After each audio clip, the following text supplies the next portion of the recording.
Okay, so real talk. Imagine you've been doing your job for 30 years. You're literally one of the best in the world at what you do. You've worked with Beyoncé. You've worked with Prince. You've directed Lady Gaga flying down from the ceiling of a stadium in front of 100 million people watching at home. You've seen it all. You've done it all.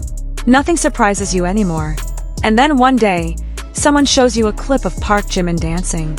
And for the first time in 30 years, you genuinely don't know what to do with yourself. Now I know what some of you are thinking. Okay, that's dramatic. But here's the thing. This isn't a fan theory. This is an army being army.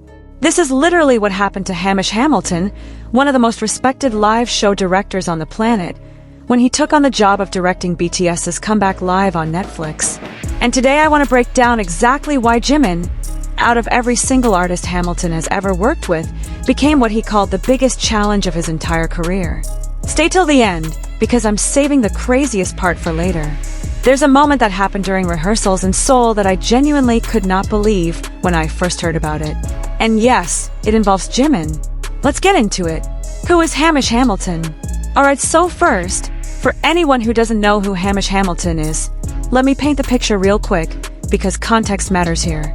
Hamish Hamilton is a British director who's been working in live entertainment since the early 90s.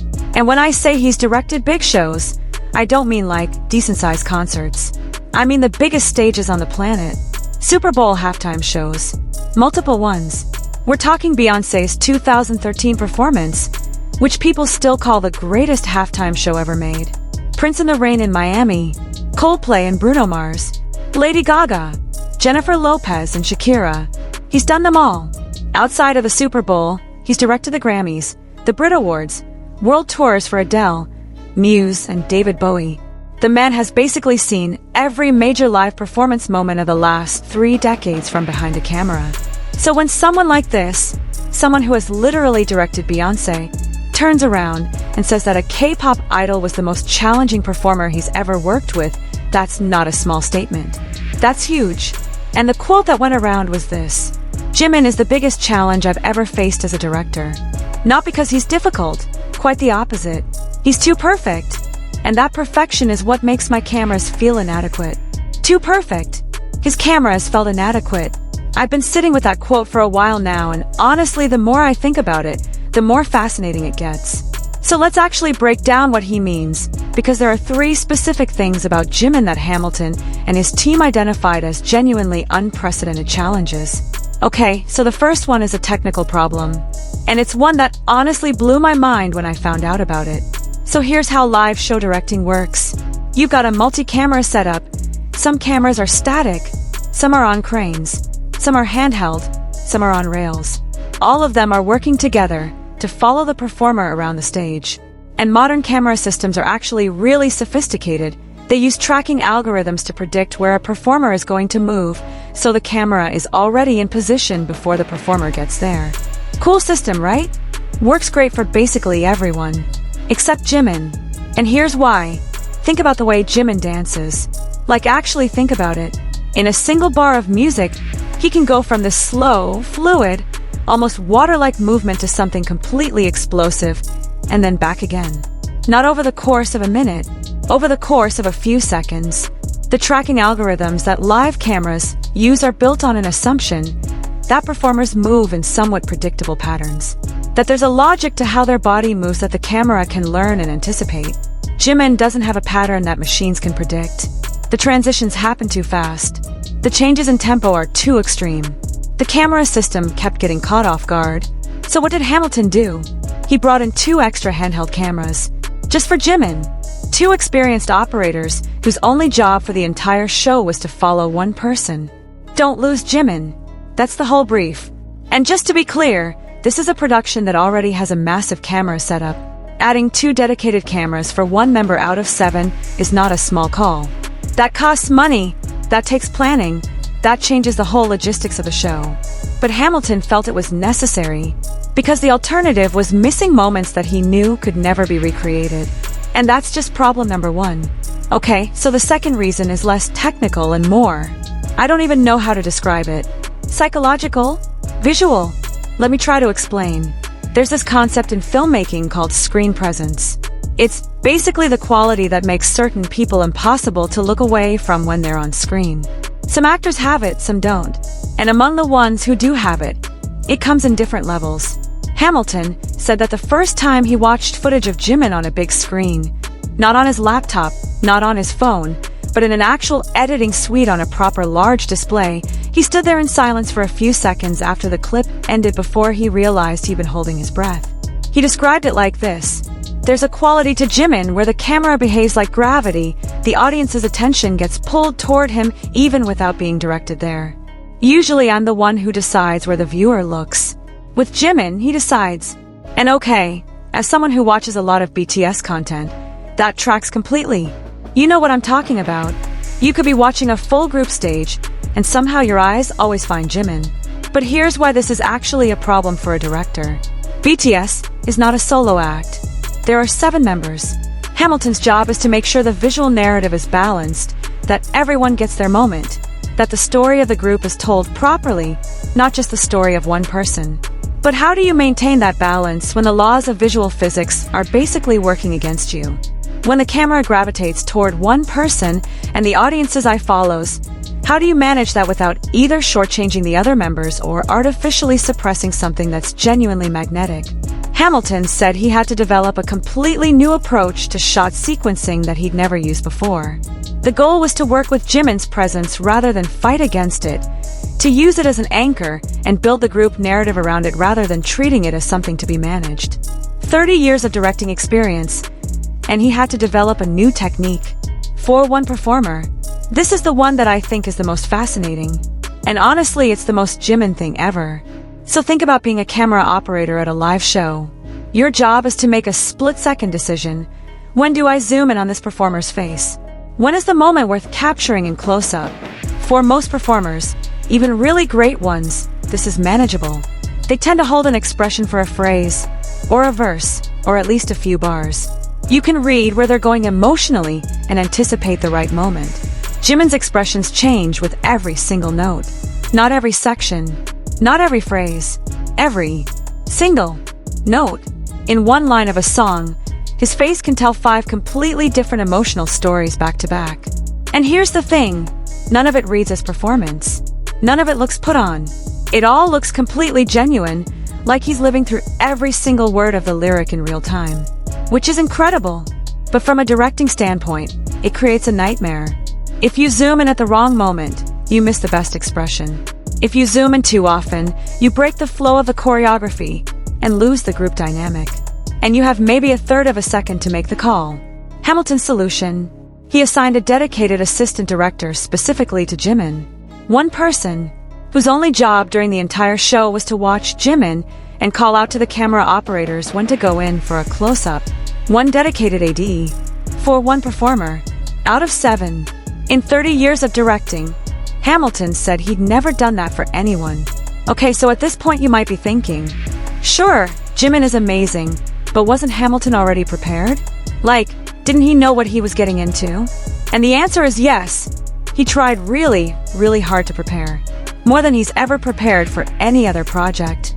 Hamilton is known for doing deep research before every show.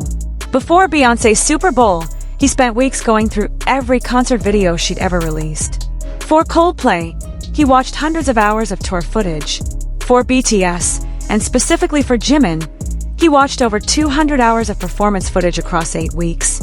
More than he's ever spent on pre-production research for any other artist. He and his team built what they called internally a Jimin map, a visual document cataloging his movement patterns, his transition habits, the moments where he tends to peak emotionally. This became the reference guide for his entire camera crew. He also did something he'd never done before. He consulted with Korean contemporary dance specialists to understand, technically, why Jimin's movement felt so different from every other performer he'd ever worked with. What they told him made a lot of sense in retrospect. Jimin isn't just a K-pop idol who trains hard. He graduated as top of his class from the Korea Arts High School, one of the most prestigious performing arts institutions in Korea, majoring in contemporary dance. His technique isn't just built from idol training. It's built on a serious academic foundation in dance that goes back to his early teens. That's why every single movement Jimin makes, no matter how small, has clear intentionality behind it. Nothing is filler. Nothing is just filling space. Every millimeter of movement means something. And that's why Hamilton's cameras had to always be ready, because there's no throwaway moment when Jimin is performing. Now here's where it gets really interesting. Because up until this point, everything I've described has been a problem, something Hamilton had to solve, work around, or compensate for. Extra cameras, new techniques, dedicated staff. But Hamilton was very clear that he doesn't see any of it as a burden. And the reason why actually says a lot about who Jimin is as an artist. Hamilton talked about the philosophy behind what makes a great director. And he said something I thought was genuinely profound. He said that in his experience, the best performers don't just perform for the audience. They perform for the camera too, whether they realize it or not. They develop an instinct, almost like a sixth sense, for where the lens is and how to give it something meaningful.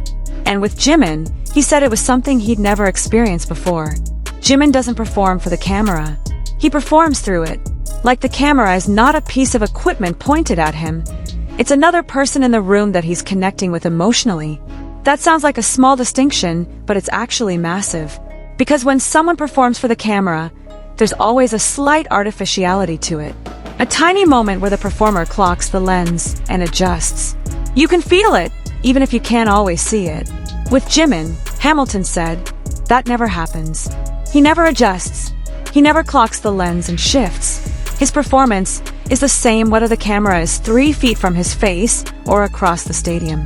And somehow, because of that complete lack of self-consciousness, every single shot of him feels intimate. Even the wide shots. Even the ones where he's just one person among 7 on a massive stage.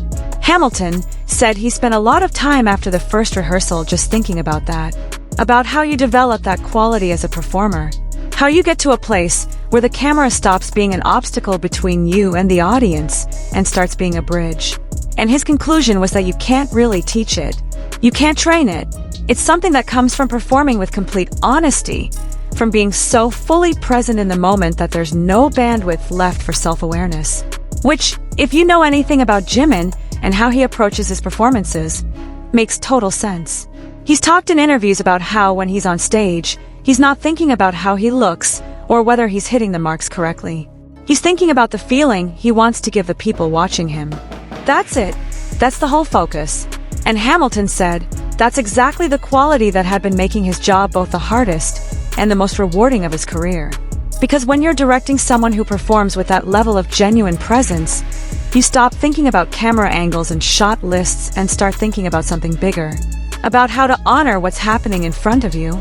About how to make sure the audience at home feels even a fraction of what the people in that room are feeling. That's a different job, a harder job, and a much more meaningful one. Okay, this is the part I've been building up to. And I want you to actually picture this, because I think it's one of the most telling things about what kind of performer Jimin is. So it's late February 2026, Gwanghwamun Square in Seoul. First full rehearsal for BTS, the comeback live, Arirang. Hamilton and his entire production team are there. We're talking hundreds of people. Camera operators, lighting technicians, audio engineers, stage crew.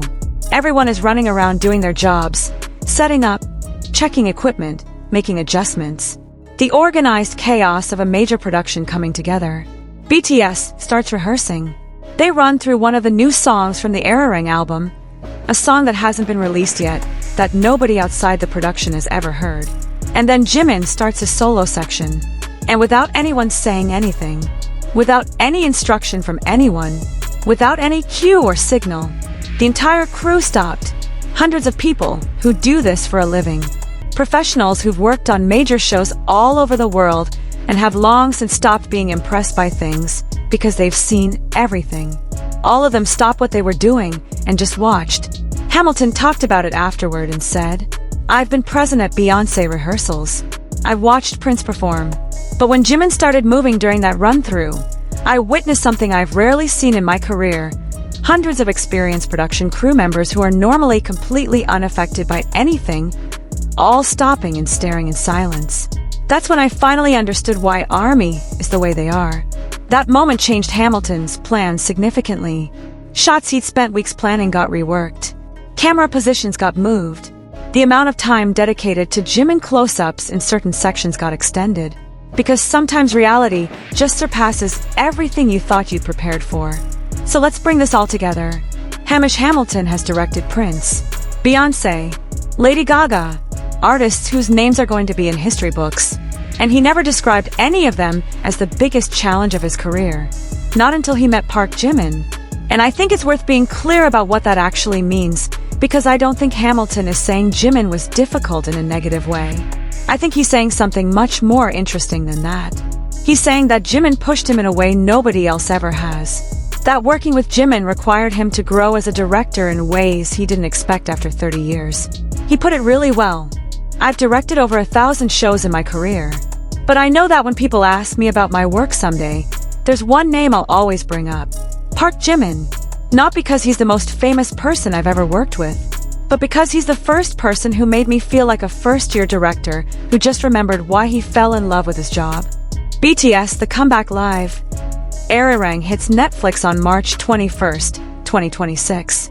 And I don't know about you, but after everything we just talked about, I feel like I'm going to be watching that concert very differently now. Before I go, I genuinely want to know, what's the JiminPerformance moment that you just cannot explain to people who aren't fans? Like the one you try to describe, and you just end up going, you just have to watch it? Drop it in the comments. I'm really curious because I feel like every single ARMY has one of those moments, and they're all different. If you enjoyed this video, hit like and subscribe. And honestly, if you know someone who still doesn't understand why Jimin is who he is, just send them this video. Let Hamish Hamilton do the explaining. See you in the next one. Stay purple!